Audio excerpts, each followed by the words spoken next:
Good church. Amen. It's nice to be back. Amen. Tagal na wala. So almost buong buwan yata ng January, no? Hindi tayo nakapagdaos dito sa church. No? Doon lang last Sunday.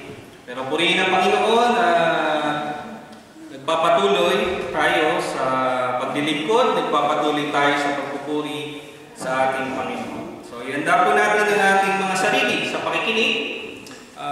Sa ating pong bisita, huwag po kayo mag-alala, maiksi lang po mag-sermon yung pastor dito. Hindi po kayo mainip. So, pakiusap sa mga bata, huwag maingay. Sa mga matatanda, huwag magkwentuhan.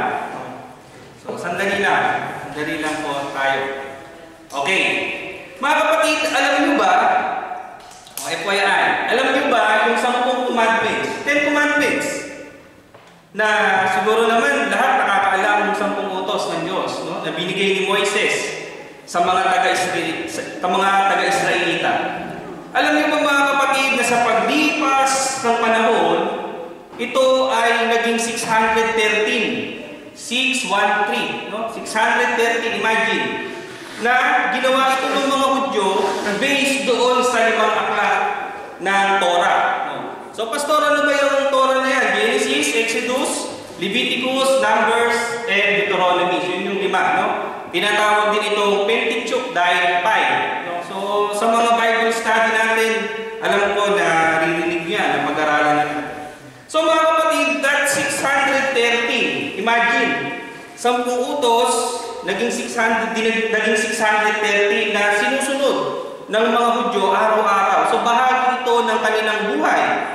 So, dito mga kapatid, merong 248 na sabihin natin mga positive in nature. Pag sinabi mong positive nature, sundin mo ito, magkakaroon ka ng ganito. No? So, alam naman natin na nung Old Testament, very particular sila sa pagsunod dahil dun sa mga law, no? At merong 365 naman na negative in nature ng ibig sabihin, ito ay mabibigat, no? Medyo mas mabigat yung kaparusahan kung hindi mo gagawin ang mga batas na ito. Pero as we study the word of God, mga kapatid, base dun sa ating text, no? Nakita natin na ang ating Panginoong Hesus ay tinanong sa kanya, ano yung pinakamahalagang utos? At from the 10 commandments, ito ay binaba niya sa 2. No? Love God with all your heart, with all your soul and strength. No? With all your mind. Tapos, love others as you love yourself. And the question for us, brothers and sisters, this afternoon, what is the greatest commandment? Ano ba ang pinakamahalagang utos? Tayo pong lahat yumko at tayo manalangin. Aming Diyos, aming Amang makapangyarihan sa lahat, maraming salamat po, Panginoon, sa pribileyo na kami ay dinako nyo sa lugar ito. Salamat po sa 1 linggo na kami ay inyong iningatan. Ginabayan, Panginoon, at binigyan ng bagong kalakasan sa aming pagising kanina umaga, Panginoon. Sa lahat po ng biyaya na patuloy namin tinatanggap. Maraming salamat, Panginoon. At patuloy niyo po kaming samahan sa aming buhay. Patawaran niyo po kami sa aming mga nagagawang kasalanan. At sa pag-aaral po namin ngayong hapon ito, buksan niyo po ang aming puso at isipan. Maunawaan po namin ang nais niyo iparating sa bawat isa sa amin at higit sa lahat. Makita namin ang aming kalagayan at magamit namin ang mga aral na ito sa aming pang-araw-araw na pamumuhay. Ito po ang aming panalangin na puno ng pasasalamat sa pangalan ng inyong anak na si Jesus at sa patuloy na paggabay ng inyong banal na Espiritu. Amen. So, brothers and sisters, open your Bible on Mark chapter 12. No, bibigyan natin ng background itong ating istorya. As we study at based po doon sa ating mga nagdaang pag-aaral of the book of Mark, nakita natin doon na Mark is a book of fast pace. No? Mabilis.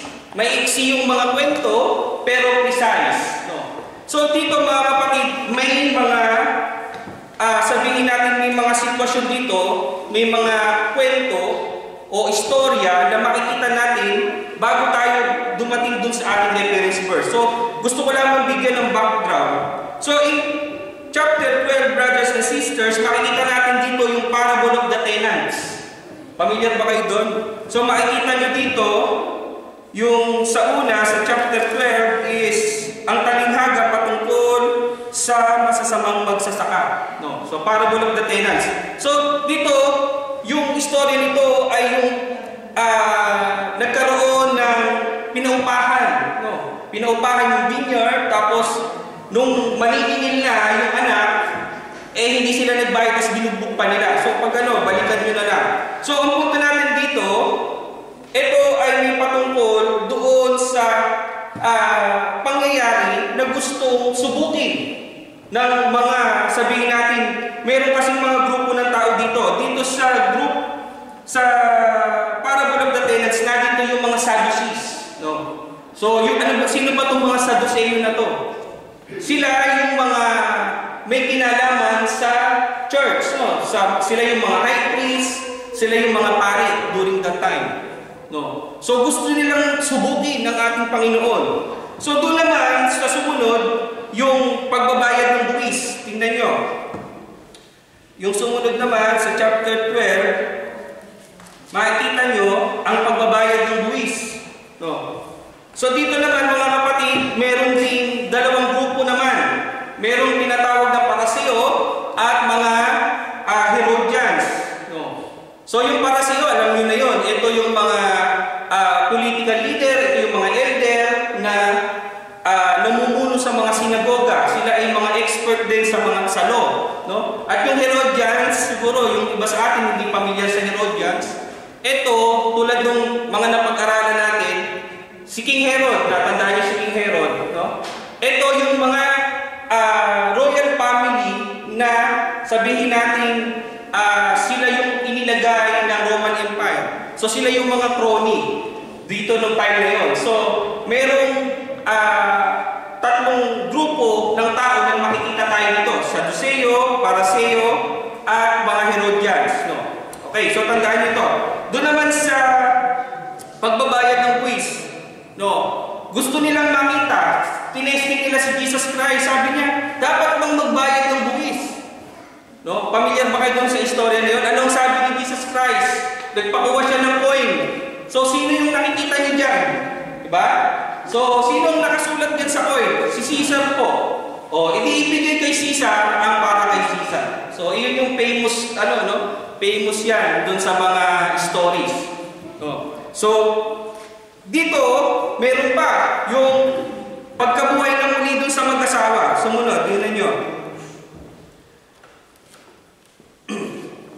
Ano yun? Tanong tungkol sa muling pagkabuhay. Yun naman. Dito naman mga kapatid, meron ding grupo. Dito, mga Sadduceo ulit. No? Pamilyar ba kayo doon sa tanong na kapag daw namatay, yung asawa mo pa rin ba siya sa langit? No? Pamilyar ba kayo doon? Na kung ano yung relasyon natin sa ating mga asawa kapag tayo ay namatay na at nasa langit na? Mag-asawa pa rin ba kayo? So, ang kwento kasi dito, sinusumpok ng nitong mga Sadduceo yung karunungan ng ating Panginoon. Kasi sa batas ng Hudyo, mga kapatid, halimbawa, ang isang asawa, mag-asawa sila, namatay yung lalaki, wala silang anak, pwede yung isang kapatid ang pakasalan niya.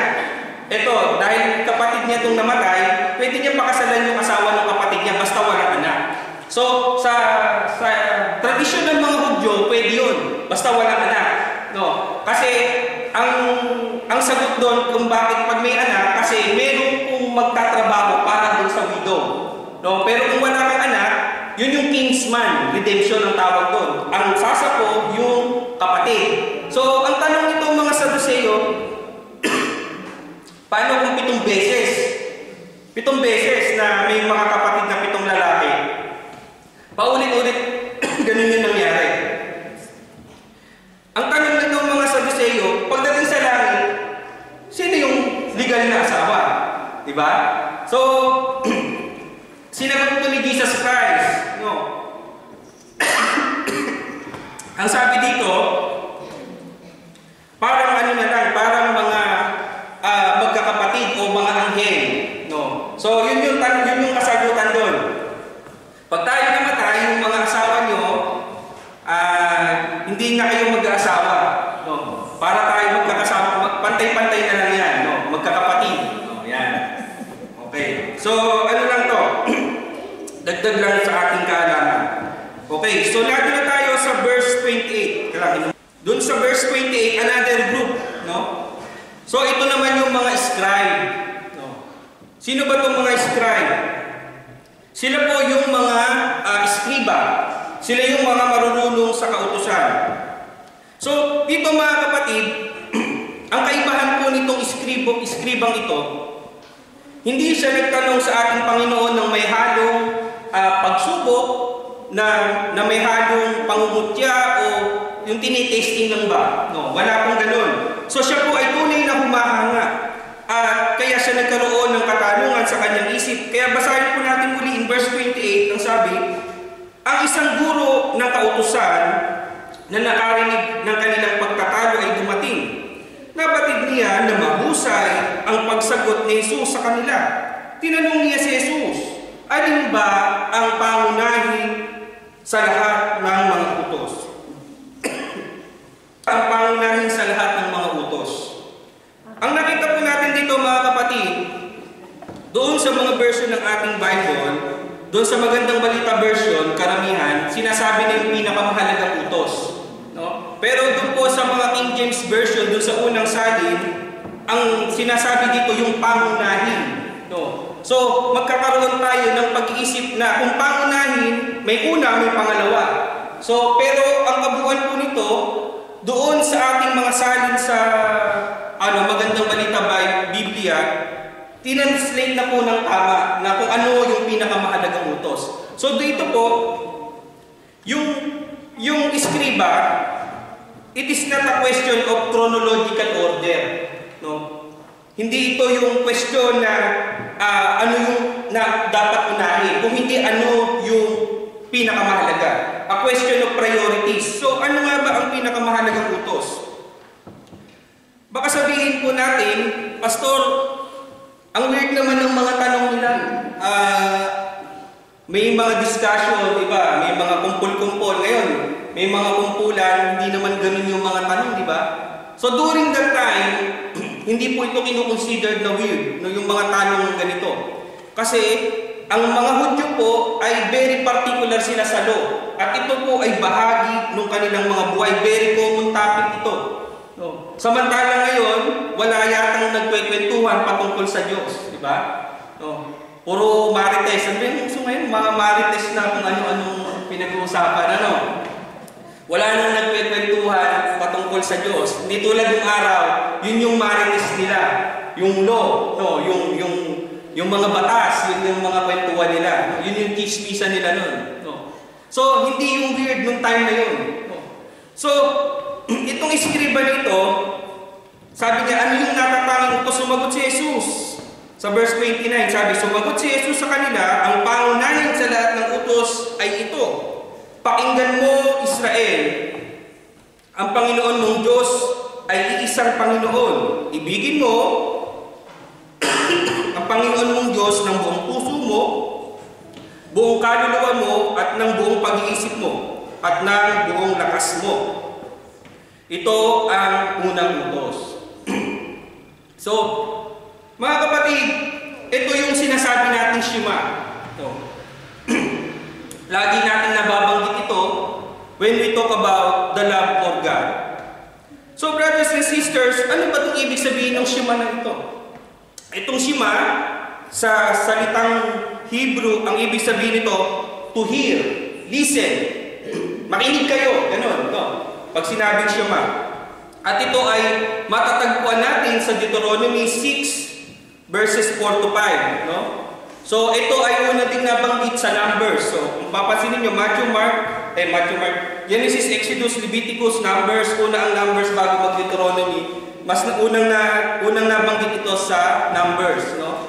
Pero tayo, as Christians, mas pamilyar tayo na nakikita natin itong verse ito sa Deuteronomy chapter 6. So, sabi doon sa Deuteronomy 6, verses 4 to 5, makinig kayo, o mamamayan ng Israel.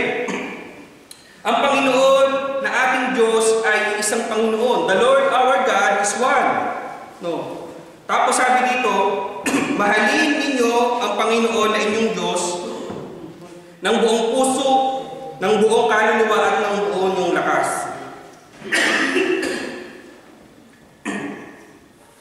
So, nakita natin dito mga kapatid na ibinigay ng Diyos, ibinigay ni Jesus Christ yung gustong marinig. Kasi, tinetest nila si Jesus Christ. No? So, ang ating Panginoon, sumagot siya based on the Old Testament din.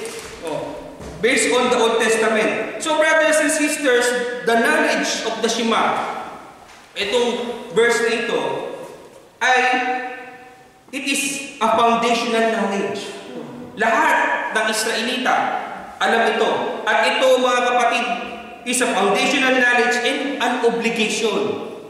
No. Alam nyo ba, ito ay sinasabit pa nila, no, nire-recite. Meron akong narinig na balita no, sa Amerika, noong pa to, matagal na. Yung pagsunod dito sa Shema, merong isang state sa Amerika na nagsabi, isang Christian siya. Sinabi niya sa bahay niya ito, itong Deuteronomy chapter 6 verses 4 to 5. Alam niyo nangyari, napapulis siya. At ang sabi, the community, our community is not suitable for that belief. Imagine sa pagsunod lang nitong babae, hindi siya pinayagan na gano'n, nagkakaso pa siya. So imagine niyo mga kapatid. Pero that time, ito ay kinakabisa. Ito ay prayer. Kumbaga sa ngayon, ito yung parang Lord's Prayer natin. Ito yung katumbas ng Shema nung unang panahon. So brothers and sisters, the object, yung object of affection. So, balik na tayo dun sa object of affection, which is God. So brothers and sisters, tandaan natin, we cannot love God with all our heart. No, hindi natin kayang mahalin ng Diyos ng buong puso, buong kaluluwa at buong lakas kung hindi natin kilala ang Diyos. So foundation yan mga kapatid. Hindi natin kayang magmahal ng buong puso, buong kaluluwa at buong lakas kung hindi natin kilala kung sino ang Diyos.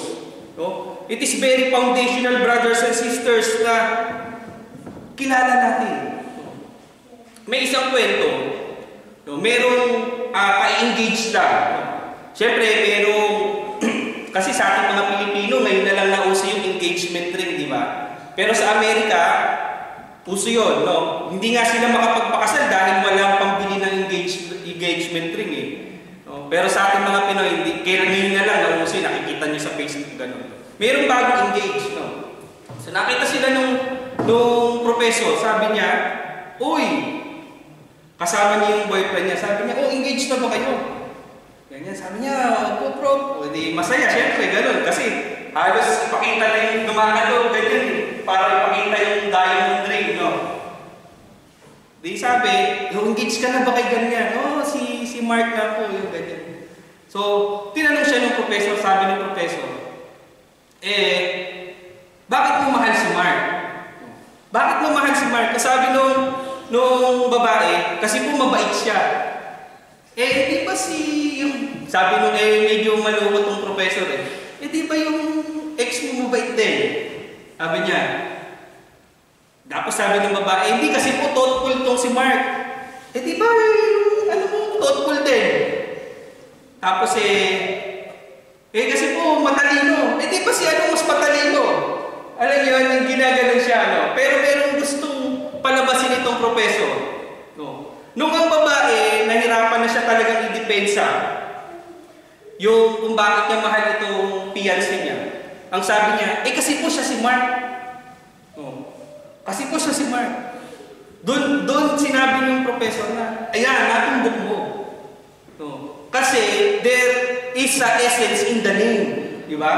Merong katangian na pag sinabi mong si Brother Bing lang yun, si Brother Don lang yun. Kasi kilala natin sila.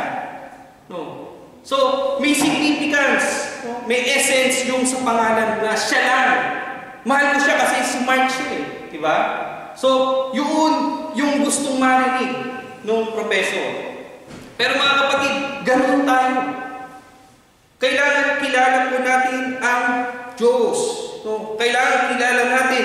There is an essence in the name of the person. Kaya nga po like Yahweh, ang pangalan po ng ating Diyos ay Yahweh. No? Nag-iisa lang siya mga kapatid. Na kailangan na siya po ay dapat nating mahalin dahil siya ay kaibig-ibig. Mahal natin siya. No? Alam niyo ba ang Diyos, mahal natin hindi lang dahil binibigay niya sa atin yung lahat ng pangangailangan. Hindi natin siya mahal dahil pinagpapala niya tayo. Ibinibigay yung lahat ng pangangailangan natin. Hindi po. No? Mga kapatid, we should love God for who He is.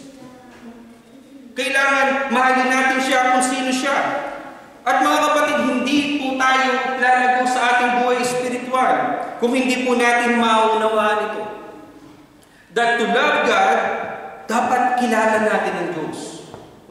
Gusto niyo bang mahalin ang isang taong hindi niyo kilala? Diba?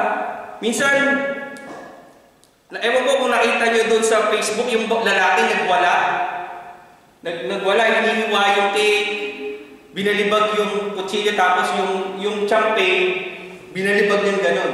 Siguro ito ay fixed marriage. No? Hindi niya siguro talaga kilala tong babae, baka lang sila, no? Pinaksal. So, ano yung point natin mga kapatid? Hindi niya siguro kayang mahalin kasi hindi niya talaga kilala. Diba? So, mga kapatid, ganun din po. It's very foundational. Dapat kilala natin yung ating mamahalin. No? So, pagmamahal, ano tayo? February. Siyempre, yun yung tema natin. No? Love.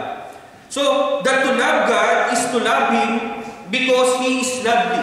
And He is love itself. No? God is love, di ba? So, siya mismo ay pag-ibig.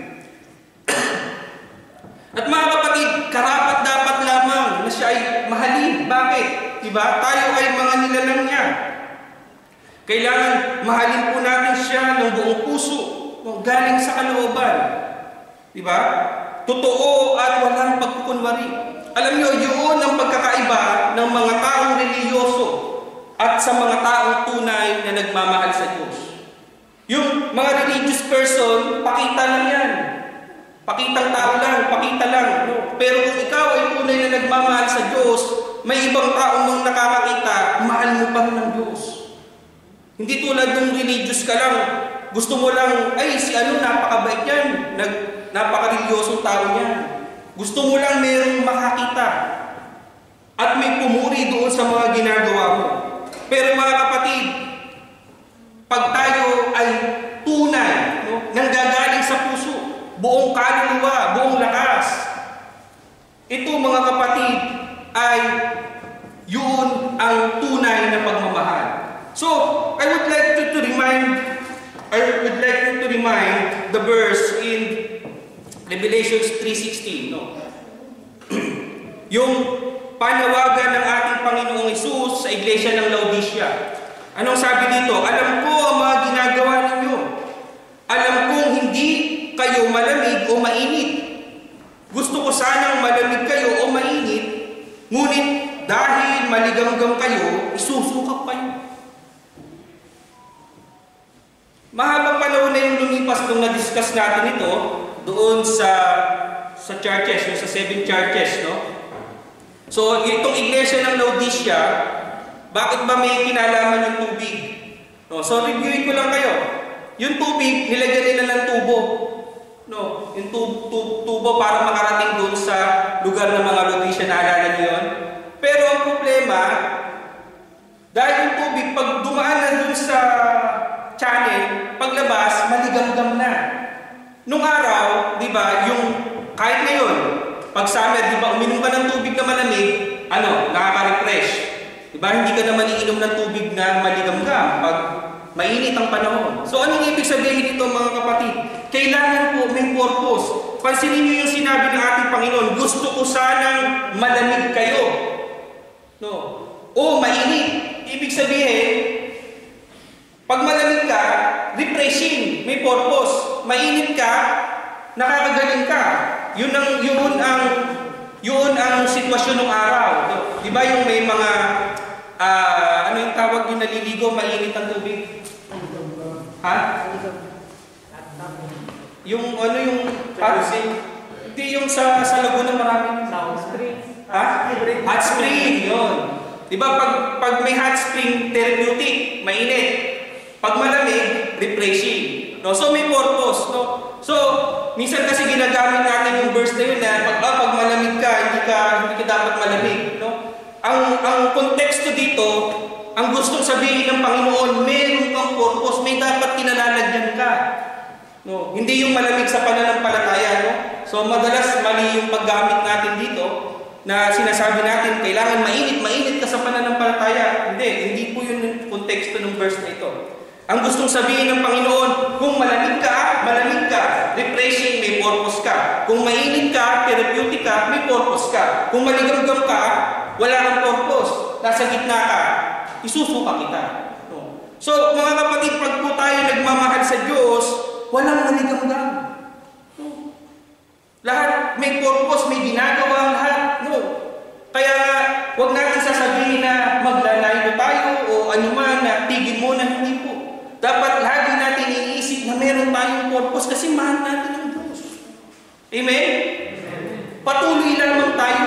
Dumarating sa buhay natin na napapagod tayo, dumarating na may mga pagsubok, may problema, pero mga kapatid, hindi po solusyon yung titigil tayo sa pagmamahal sa Diyos. Amen? Dapat lagi natin iniisip, mahal ko ang Diyos eh. Kailangan may purpose ako, kailangan may gawin ako. No? So, yun yung gustong ipaalala ng Diyos sa iglesia ng Laodicea, mga kapatid. So, brothers and sisters, loving God with all your soul. May mas mahalaga pa ba sa kaluluwa? Ano ang sabi sa Book of Mark 8:36? No? Ano ang mapala ng tao, kamping man niya ang buong mundo, kung mapahamak man naman ang kanyang kaluluwa? Meron pa bang hihigit sa kaluluwa, mga kapatid? So, dito mga kapatid, sinasabi ng Diyos na mahalin siya ng buong kaluluwa, na ibig sabihin, wala nang ibang mas mahalaga kung hindi siya. Diba? So, brothers and sisters, ganoon. With all your strength naman. So, bakit tinuturo ng Biblia na mahalin ng Diyos? No? Ano yung tinuturo ng mahangaran? Ni Solomon, ni David. Mahalin ang Diyos habang kabataan ka pa. Nasa kabataan ka pa. Kasi mga kapatid, dito, sinisignifies dito yung lakas. Minsan kasi, gusto natin mahalin ng Diyos yung, paano yun, pag nakahiga ka na, hindi ka na makakilos, may sakit ka na, tapos doon mo gustong mahalin ng Diyos. Anong ginawa mo nung kabataan mo? Kaya nga mga kapatid, ang gusto ng Diyos, mahalin siya ng buong lakas. So brothers and sisters, the difference, napansin niyo ba yung kaibahan nung sa Book of Deuteronomy chapter 6 saka doon sa sinabi ng ating Panginoon? Have you noticed the difference? So doon sa chapter 30, ang sabi ng Panginoon, ibigin mo, Panginoon mong Diyos, ng buong puso mo, ng buong kaluluwa mo, ng buong pag-iisip. May dagdag siya. No? At buong lakas. No? So nadagdagan siya ng pag-iisip. Doon sa Shema, heart, soul, strength lang. Walang mind. No? Pero ipinakita ng Panginoon, dinetail niya. Dito sa Mark chapter 12 verse 30. So brothers and sisters, napakahalaga po ng pag-iisip. Tumingin kayo sa katabi niyo kung may tamang pag-iisip.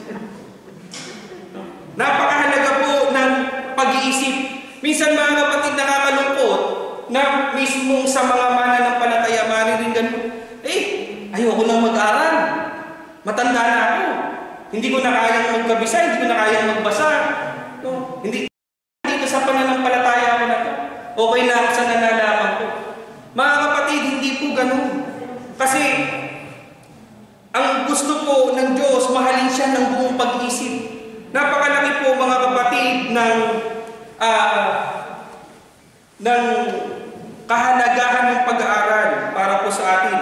Mga kapatid, hindi po ito sinulat sa Biblia. No, hindi natin ito pinag-aaralan ngayon. Sinabi, mahalin mo ng buong pag-iisip mo, ng buong kaluluwa mo, para lang pag-usapan natin ngayon to. Para baliwalain natin, hindi po. Ito po ay tinuro sa atin para sundin natin, para gawin natin, para po mag-effort tayo. Kaya nga mga kapatid, lagi kong sinasabi, sa buhay mananampalataya, kailangan po natin ng pagsusumikap. Hindi po madaling maging mananampalataya. Dahil kailangan po natin pagsumikapan. At higit sa lahat, kailangan po natin maunawaan, pag-aralan ang salita ng Diyos, ang yaman ng salita ng Diyos at yung kalaliman sa salita ng Diyos. Ang sabi kasi ng maraming tao, ayaw kasi magbasa ng Biblia kasi hindi daw basta-basta pinag-aaralan ng Biblia. Totoo. Yun na nga ang problema eh. Paano mo maunawaan kung hindi mo susubukang basahin? Diba? So brothers and sisters, malaki po ang kahalagahan ng pag-aaral. In many ways, pag nagkakaroon ako ng reflection sa aking sarili, I have wasted my mind. Ang dami kong nasayang na panahon na hindi ako nakakapag-aral. Ang sabi kong sayang na panahon, sabi ko napakarami pa talagang hindi ko alam. Kaya nung pag maalala ko yung teacher ko nung college, sabi ba naman sa amin, sabi niya, class, pag binenta yung mga utak nyo, mahal. Pag daw binenta yung mga utak namin, mahal. Eh sir, bakit po? Eh kasi slide news. Hindi daw kasi namin ginagamit yung mga utak pag binenta daw eh. So, slide news na. So brothers and sisters, magkaroon tayo ng self-reflection. No, sabihin nyo, Lord, namahal ko ba kayo talaga with all my mind? Nag-effort ba talaga ako para sa mga karunungan para sa inyo? No? So, tanungin natin yung mga sarili natin. No? Ibinibigay natin, minsan, sobra tayo sa mga kabataan, makinig kayo, sobrang pagpapahalaga sa pag-aaral sa school. No? Huwag niyong kalilimutan na kailangan nating pahalagaan din yung pag-aaral sa salita ng Diyos. So mga kapatid, alam po natin lahat, tatapos na po tayo, alam po natin lahat na walang makasusunod sa Diyos, no? Makasusunod sa utos na ito, na ibigin siya ng buong puso, buong kaluluwa, buong lakas, buong pag-isip, sa lahat ng oras at sa lahat ng araw. Meron ba dito? Meron? Wala. Kahit sino mga kapatid na makasusunod dito sa lahat ng oras, sa lahat ng araw, wala nang makakagawa niya. So, ang problema mga kapatid, hindi po tayo umaabot dun sa pagsunod eh. Ang problema, we don't have enough conviction. Minsan ang problema sa mga churches na katulad natin na maluluwag, na walang tiwalag. Tayo, wala tayong tinitiwalag, everybody's welcome. Wala tayong dress code, lahat maluwag. Ang problema minsan sa atin, nawawalan tayo ng pagpapahalaga. Nawawalan tayo ng conviction. Para sa mga gawain, para sa pagsunod sa mga utos ng Diyos. Mga kapatid, we don't have enough conviction to the Lord with all our heart, with all our mind, our soul and strength. Lalo na sa mundong ito, no? Na punong-puno mga kapatid ng mga tao na hindi nagmamahal sa Diyos. Alam niyo ba yung population ng mundo natin? Wala pang 1%. Ilang bilyon na tayo sa mundo? Wala pang 1%. Ang porsyento ng mga tunay na nagmamahal sa Diyos. So ano ang problema dyan? Imbisa na tayo ang nakaka-impluensya sa kanila na mahalin ng Diyos. No? Nakikita sa atin yung pagmamahal natin sa Diyos, na-impluensyahan natin sila. Anong nangyayari? Tayo pa ang na-impluensyahan nila para baliwalain yung pagmamahal sa Diyos. No? So brothers and sisters, think of this. No? Ito isipin nyo. Kung ang pinakamahalagang utos ay ibigin ng Diyos, ano ang pinakamatinding kasalanan ngayon? So, ang pumatay ba? Yun ba ang pinakamatinding kasalanan? Ang mangalan niya? Ang idolatry? Unbelief? Sa Biblia, pag-aaralan natin, yung unpardonable sin, yun yung unbelief. Pero, yun ay base doon sa kung hindi ka pa mananampalataya. Pero mind you, brothers and sisters, kayong nakaupo diyan, tayong mga mananampalataya na, tayong people of God, mga kapatid, masasabi natin that the greatest transgression is the failure to love God. Yan ang pinakamatindi nating kasalanan. Na tayo tinuturing natin na mga sarili natin, na tayo mananampalataya na. Ang pinakamalaking kasalanan dyan ay hindi natin maibig ang Diyos. Mga kapatid, sa taong 2022, February, natapos tayo ng mga messages natin tungkol doon sa preparation. Alam niyo ba yung mga sermon natin during the month of January? Hindi ko alam kung nakita niyo yung stages na aking inilatan. Tayo ay nag-sermon about relationship, about money. Tapos yung kay Brother Errol, kung matatandaan nyo, about our physical health. So, yun yung mga bagay na dapat binibigyan natin ng pagpapahalaga, di ba? Yung, nasaan ba ang Diyos sa aking pananalapi? Nasaan ba ang Diyos sa aking relasyon? Nasaan ba ang Diyos sa aking kalusugan? So, ipin-repair po natin yan sa month ng January. At ngayon po, sa month ng February, siyempre ang tema is pag-ibig. Ang gusto ko pong makita natin, mga kapatid, ngayong taon na ito, sa taong 2022, binigyan po tayo uli ng pagkakataon ng Diyos para ibigin siya ng buong puso, ng buong kaluluwa, ng buong pag-iisip, at ng buong kalakasan. And this is the greatest commandment. In the name of the Father, and the Son, and the Holy Spirit.